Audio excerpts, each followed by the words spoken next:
Good morning and welcome back to Made to Walk. Today we're going to be walking through secondary trauma, also known as compassion fatigue.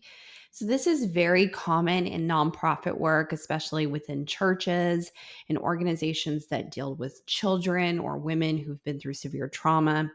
It can also be in veteran care, it can be in many different areas. And so, I wanted to be able to touch on it because a lot of people have lived through the era where in ministry it's a catch-all, and so essentially that just means that you do whatever needs to be done that day, you take it all on, you just keep going, you power through, and you don't really take time to assess your mental care needs. And so when we're talking about mental health, we want to be conscientious of what is it that I'm looking for, what is it that it relates to, and then how do I approach being proactive and also caring for secondary trauma in action. So, let's first just talk about the specifics around what secondary trauma is. So, here we can see that ministry and nonprofit volunteer workers experience secondary trauma almost daily. So, if you are doing counseling, if you are working with CPS, if you're working with sex trafficking victims, there's just a series of different things that you could be working with on the daily. And when you're holding on and taking care of other people's trauma, even responding in real time, a lot of pastors don't take into consideration that, when every time they get called to a hospital to be with someone as they're passing, every time, someone gets the call, can you pray for me because I'm going through cancer, those things can weigh on you and you feel a sense of responsibility. And it can also feel very pressureful because people want prayer for healing. And you can almost take on this very overwhelming weight that makes you feel like, what happens if this person doesn't get the healing that they're looking for? And what if their faith falters? And what if that's my responsibility? And so it can cause a lot of chaos in the mind on the back end. Secondary trauma is the natural consequential result of hearing, seeing, experiencing, or walking someone other than yourself through a traumatic situation. So, police officers, counselors, principals, and so on all process others' crises with the compartmentalization that it is not just their body that holds on to that stress. And and so when we are talking about the physicality of what this looks like, a lot of people ask me, how do I know if I'm experiencing secondary trauma or if I'm just having feelings? So there's a difference between this is how I feel today and I am feeling and experiencing secondary trauma. So I'm going to walk you through some of these practical breakdown sections. The first one I want to talk about is physical. So, the signs and symptoms that have to do with the physical side of secondary trauma are an increase in heart rate, changes in your breathing, sweating, if you start to feel tired or fatigue, a tightening of muscles, stomach issues, immune suppression, and sleep disorders. So, I obviously work in crisis management day in and day out. This is what I deal with. I get those calls and I have to walk people through the process of how to deal with others. So, I'm like the third tier. I don't actually deal with the victims all the time, but I do deal with the counselors, the advocates, and so on who are dealing with the victims. And so I am processing in real time decision making. And so sometimes it can be even really easy for me to go, well, I'm not dealing with the victim, so I'm not really going to experience these things. I recently had to actually do my own self check on my symptoms. And I started to realize that I was actually starting to physically have what felt like labor contractions in my stomach. And then I actually got TMJ in my jaw where my jaw just completely started to lock up. And it was extremely painful and just an irritant. And ultimately, it was just affecting my ability to focus. And at first, I just thought it was coincidental. And then I remembered that I needed to check my own secondary trauma symptoms. And I was like, I am having a tightening of muscles. I need to be conscientious about going back and making sure that my schedule is on par, that I'm not working after hours or that I'm not waking up in the middle of the night trying to do something or make calls or make alterations to my work. And so I have to be very protective of my on work time and my off work time to keep the balance in my mind, to give my mind an opportunity to experience reality in real time without it constantly being trauma, trauma, trauma, trauma, trauma all the time. On the emotional side of things, you might start to experience negative thoughts, overwhelming pressure, feeling of out of control, lack of intimacy, emotional numbness, mood swings. So I can oftentimes tell if an advocate is experiencing the feeling of out of control when the job that they have hasn't changed at all. The job and the responsibilities have not altered in any way, shape, or form, but every day starts to feel like things are coming at you and flying at you in every direction, and you don't know which to pick up first, and you don't know where to work, and you don't know where to focus, and so nothing's getting done, which makes you feel even more overwhelmed, which makes you feel even more out of control. And so it starts to begin to create chaos in the mind. This is from emotional trauma. And when we take on secondary emotional trauma, it can be because we are sometimes in a non decision making role. So, as an advocate, all we can do is advise people on what to do. And regardless if that's counseling in the ministry or if that is in actual advocacy work, all you can do is give people the resources. It doesn't necessarily mean that they're going to make all the right choices and be able to make some conscientious decisions to change their circumstances. Sometimes they continue at the same rate, and it can make you feel like you're out of control because you can't control other people's decisions. You know, like if it was you and it was your child, it was your home, if it was your situation, you'd be like, well, this is what I would be doing. Well, this is what I would never allow that, or I would never allow this. And those little thoughts here and there, they feel normal, but a compiling of those thoughts can actually make you feel like you're not doing anything and you're not actually in control of anything. And it can start to spiral the mind. And so it's really important that you learn to be able to compartmentalize and separate yourself from what is actually your experience and what is someone else's experience, and be able to learn the coping mechanisms on how to accept and not hold on to physically or emotionally when other people don't make decisions that you deem to be subjectively right or wrong. Let's take a look at cognitive. So, this can be pessimistic thinking and increased threat awareness, which is also hypervigilance, very commonly associated with PTSD, inflexibility, decreased self awareness, apathy, perfectionism. So, if you start to see a change in the baseline, and some of these things can just be personality traits, right? Like commonly associated with like your Enneagram or, your personality test. And so they can define who you are based off of your traumas. But what it's important for you to understand and to learn how to track is your baseline in comparison to your actual behaviors. So, a baseline is essentially how you act or how you respond commonly or always.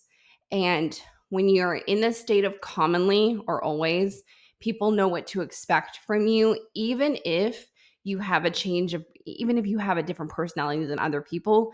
It's usually that your personality is consistent. It's whatever that consistent personality is, that's your baseline.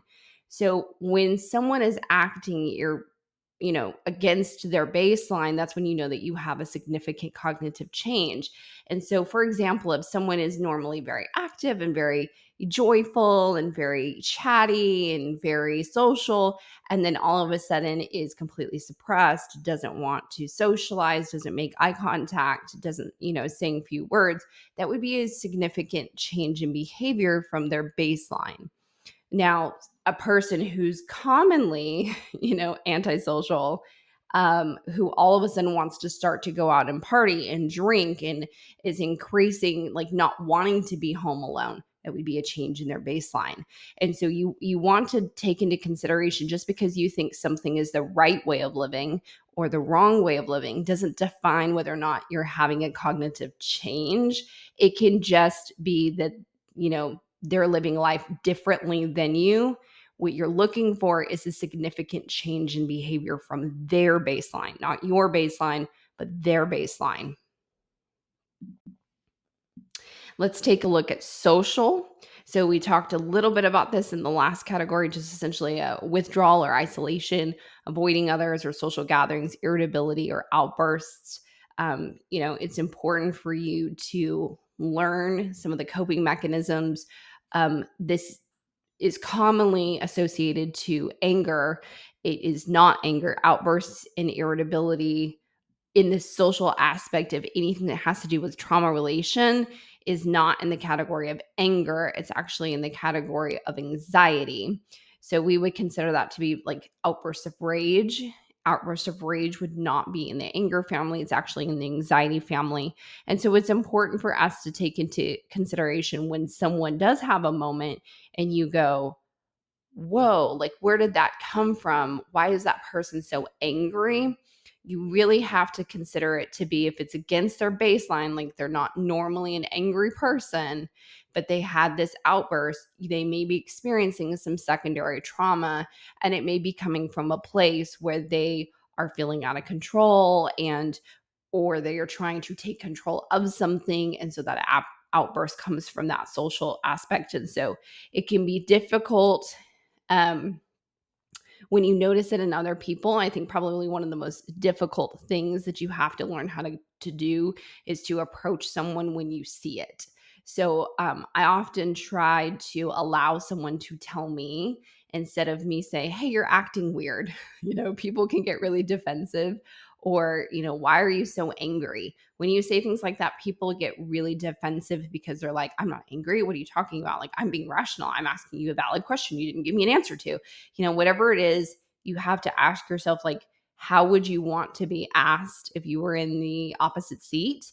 So I typically like to say, hey, like, tell me what's going on that you feel differently today than you did 6 months ago. This person that's irritating you or the situation that's irritating you has kind of always been a thing, or this isn't anything new, but why do you feel like you reacted differently today than you would have maybe 4 months ago? And allow them to kind of process through, well, I've been through this, I've been through that, I've been through this, and I feel like, I'm not getting enough support, or whatever it is that they feel in the moment. Let them voice that and then help them to not just get to the point. I think this is where a lot of people get caught up when they're dealing with crisis management. They allow people to vent, but they don't help them to actually create and manage themselves.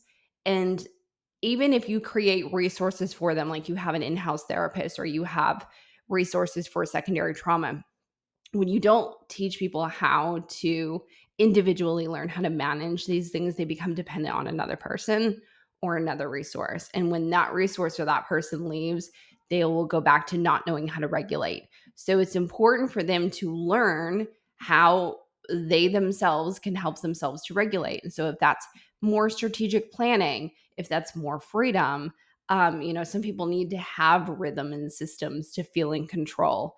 Sometimes it's just a matter of, I need to talk to someone. I haven't felt like I have had the license to do that. We're saying, hey, we're giving you permission. We obviously see that something is weighing on you. You need to go and talk to someone. Sometimes it's just a break. It could be that they need to build a hobby that disassociates themselves completely. And we'll talk about that here in just a second. So, a disclaimer that I always kind of put into this section, this is also in my workbook, the Biblical Crisis Management Workbook. All of these things are in there in a page close to the end. I always put the disclaimer that if you are experiencing the above symptoms, reach out to a licensed professional for wellness check. It's vital to check in with yourself from time to time, especially when you're in ministry and nonprofit that handles high crisis experiences. So I do want to preface that if you are starting to have some of these thoughts or you're starting to feel overwhelmed, it is very important for you to talk to an individual who is licensed through trauma care. So if they have trauma informed counseling services, that's who you want to talk to. Okay, a check in with mental health. So, a lot of people that I do trainings with children's advocacy centers, crisis centers, and I always get to the end of my training, and the question that is consistent is if I then identify the fact that I'm having secondary trauma, how do I approach dealing with that? And it's a really great question. The answer is that you have to figure out for yourself what helps you to regulate, what helps you to recenter, that makes you feel present. Because I may tell you to do something and you'll go, oh my gosh, I'd rather jump off a cliff than do that. But it could be yoga, it could be fitness, it could be group talk, it could be dancing or meditation, um, starting a new hobby or new skill training. So for me, something that's really relaxing that would probably not be relaxing for a lot of other people is I will teach myself a new subject just out of the blue.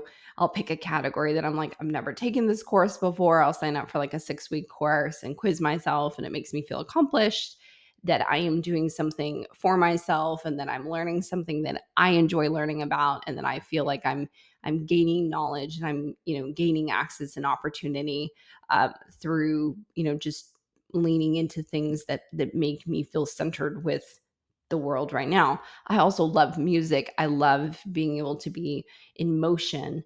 I love routine.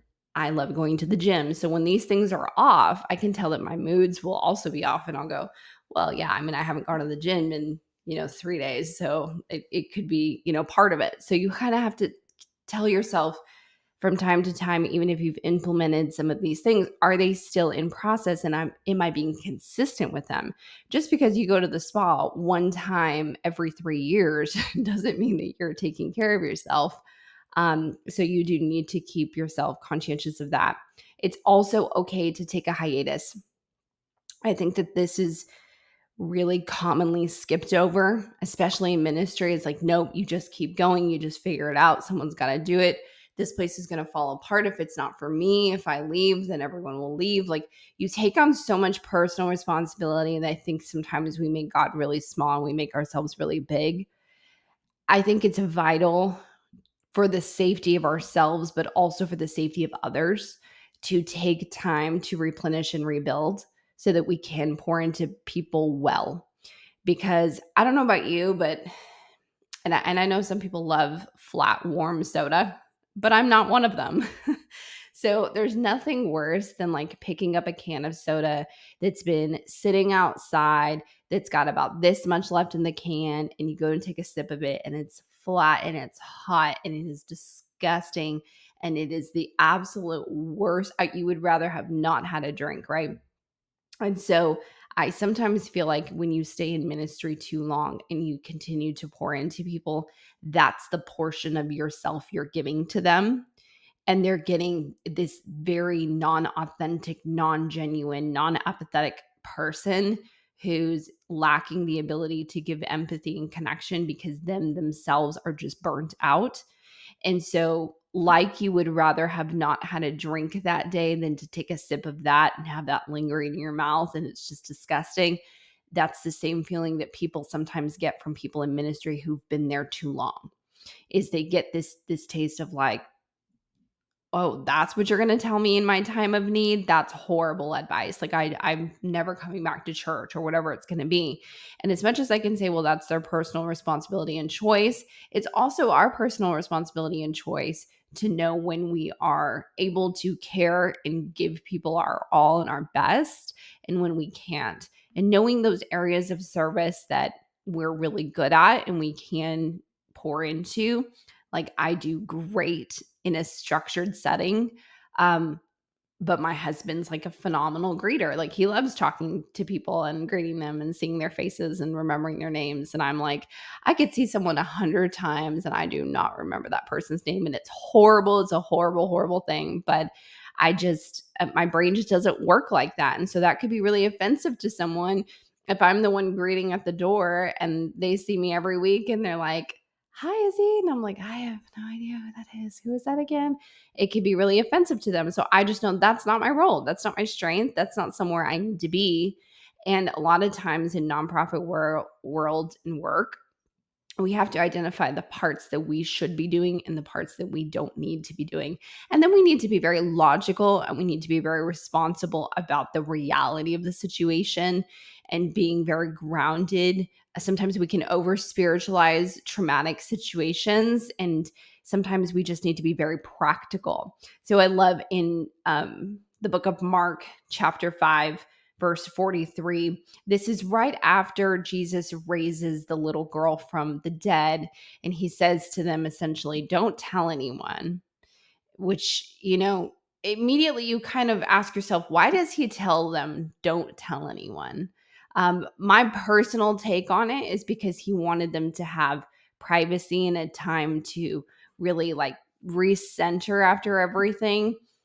Maybe it's because he didn't want to be bombarded with a million people who'd like him to raise people from the dead. But I really like to think that he thinks of others more than himself. And so in reality, I think he probably wanted this family to have time to grasp and really understand and come to the realization of what just happened. I mean, it's very traumatic. You think you lose someone, they come back, you have to deal with the reality. Like, are you really here? Are you here? Like, am I hallucinating?